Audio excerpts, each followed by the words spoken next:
এখানে আজকে আমি রান্না করছি রুই মাছ।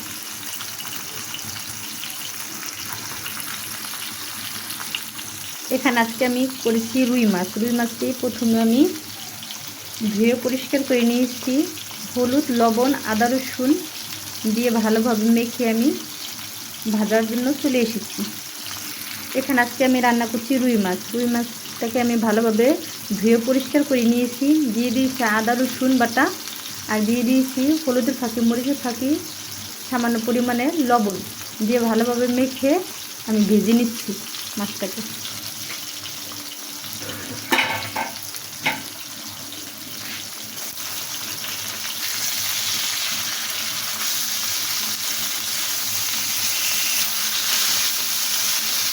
আজকে আমি রান্না করবো রুই মাছ দিয়ে, ডাঁটা দিয়ে আর নতুন আলু দিয়ে।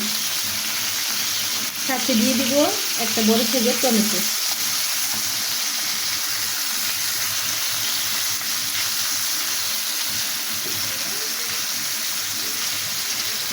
মাছটাকে আমি উল্টিয়ে নিয়েছি, অপর পিঠটাও আমি এভাবেই ভেজে নেব। মাছটাকে আমি উল্টিয়ে নিচ্ছি।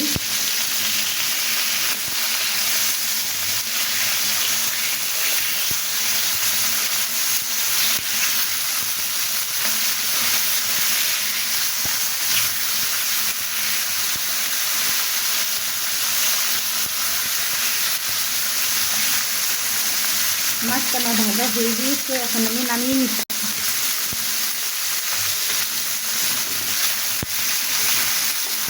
এর থেকে বেশি ভাজবো না।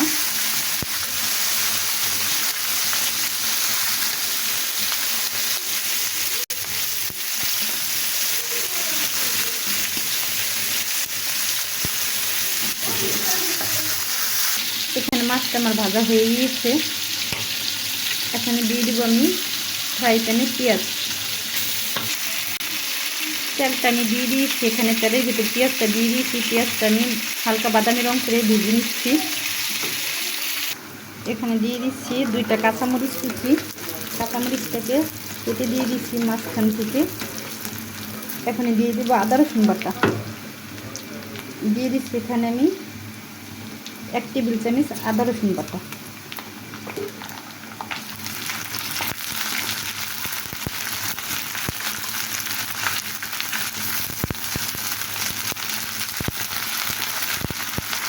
দিয়ে দিচ্ছি এখানে আমি 1 চা চামচ আদা রসুন বাটা। আদা রসুনটা ভালোভাবে ভেজে নিচ্ছি। দিয়ে দিচ্ছি এখানে পরিমাণ মতো লবণ।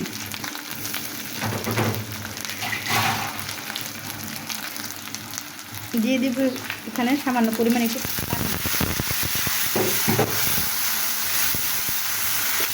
পানিটা দিয়ে দিয়েছি যাতে মশলাটা না পুড়ে যায়। এখানে আমি দিয়ে দেবো হলুদের ফাঁকি, মরিচের ফাঁকি। এখানে দিয়ে দিয়েছি 1/2 চামচ হলুদের ফাঁকি, আর দিয়ে দিচ্ছি 1/2 চামচ মরিচের ফাঁকি।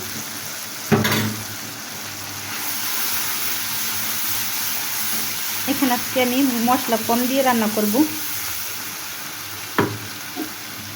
আর দিয়ে দিচ্ছি 1/2 চামচ জিরার ফাঁকি।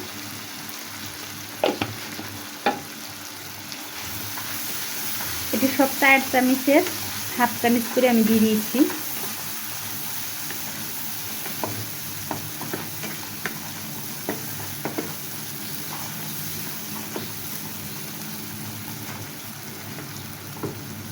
দিয়ে দিচ্ছি এখানে 1/2 চামচ ধনিয়ার ফাঁকি।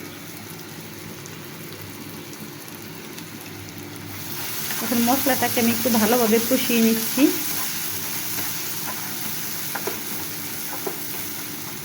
এখন দিয়ে দেবো সামান্য পরিমাণ একটু পানি।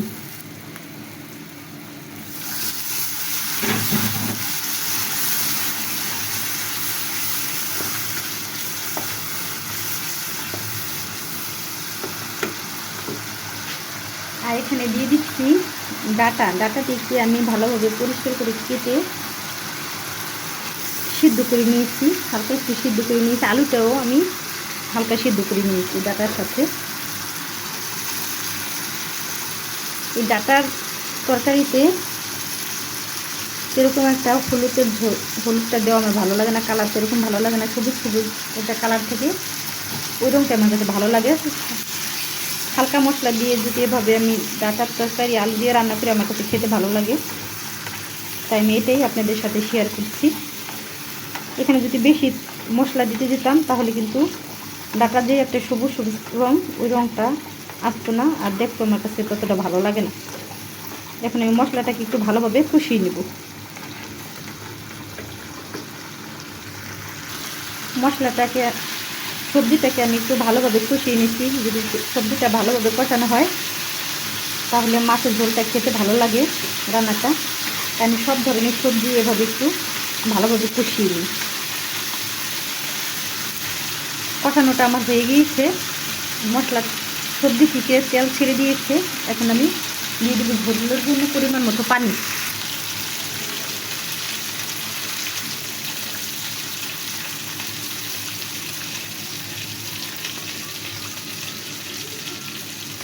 পানির পরিমাণটা আজ আমি বেশি দেবো না, এতটুকুই রাখবো, কারণ ডাঁটাটা কিন্তু আমি আগেই সিদ্ধ করে নিয়েছি, ডাঁটা আলু।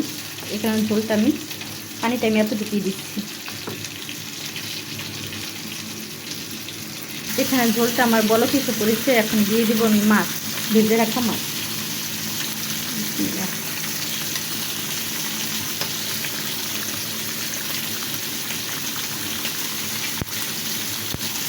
এক এক করে এরকম আমি সব মাছগুলি দিয়ে দিচ্ছি।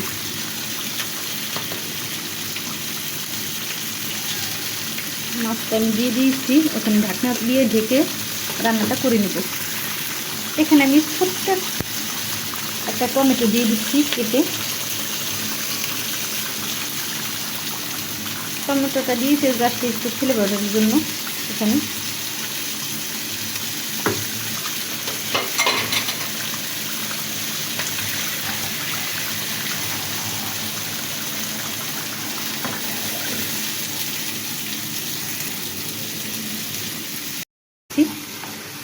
এখানে যদি বেশি মশলা দিতে যেতাম তাহলে কিন্তু ডাঁটা যে একটা সবুজ সবুজ রঙ, ওই রঙটা আসতো না, আর দেখতো আমার কাছে ততটা ভালো লাগে না। এখন আমি মশলাটাকে একটু ভালোভাবে কষিয়ে নেব। মশলাটাকে সবজিটাকে আমি একটু ভালোভাবে কষিয়ে নিচ্ছি। যদি সবজিটা ভালোভাবে কষানো হয় তাহলে মাছের ঝোলটা খেতে ভালো লাগে রান্নাটা। আমি সব ধরনের সবজি এভাবে একটু ভালোভাবে কষিয়ে নিই। কষানোটা আমার হয়ে গিয়েছে, মশলা সবজি থেকে তেল ছেড়ে দিয়েছে। এখন আমি দিয়ে দেবো ঝোলের জন্য পরিমাণ মতো পানি।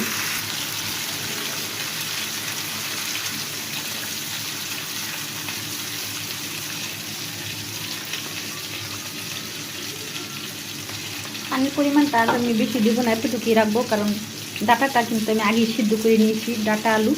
এখানে ঝোলটা আমি পানিটা আমি এতটুকুই দিচ্ছি। এখানে ঝোলটা আমার বলক এসে পড়েছে। এখন দিয়ে দেবো আমি মাছ, ভেজে রাখা মাছ।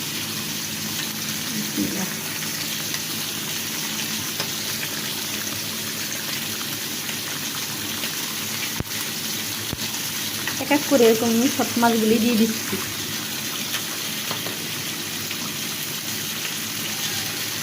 মাছটা আমি দিয়ে দিয়েছি। এখন ঢাকনা দিয়ে ঢেকে রান্নাটা করে নেব। এখানে আমি ছোট্ট একটা টমেটো দিয়ে দিচ্ছি কেটে। টমেটোটা দিয়েছি জাস্ট একটু ফ্লেভারের জন্য। এখানে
ঢাকনাটা আমি তুলে নিচ্ছি।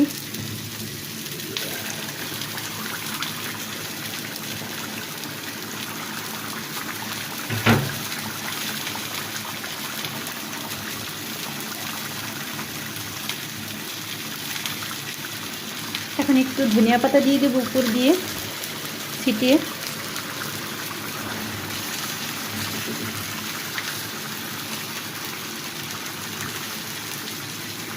মাছের ঝোলটা কিন্তু আমার হয়ে গিয়েছে, এখন আমি নামিয়ে নিচ্ছি। ঝোলটা আমি এরকম হালকা একটু পাতলা পাতলা রাখবো, বেশি পাতলা না বেশি একটা ঘনও না।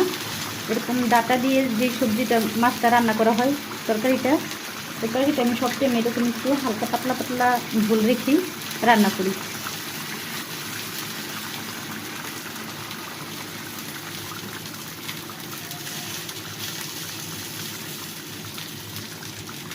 ডাটাটি কি সুন্দরভাবে গলে গিয়েছে।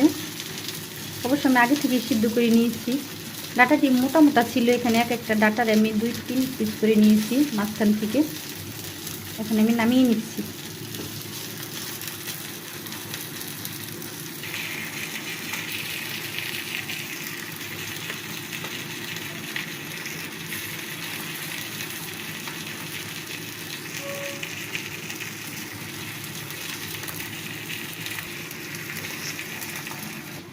ফাইনালি আমার মাছের ঝোলটা রান্না কমপ্লিট হয়ে গিয়েছে। কালারটা এরকম এসেছে, কারণ যদি আমি বেশি হলুদ দিতে যেতাম তাহলে কিন্তু এত সুন্দর কালারটা আসতো না।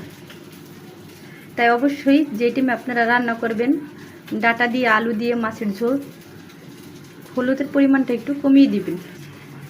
আমার ভিডিওটা যদি ভালো লাগে তাহলে একটা লাইক, শেয়ার, সাবস্ক্রাইব করে দিবেন। আর আপনাদের মতামতটা আমাকে কমেন্টে জানিয়ে দিবেন।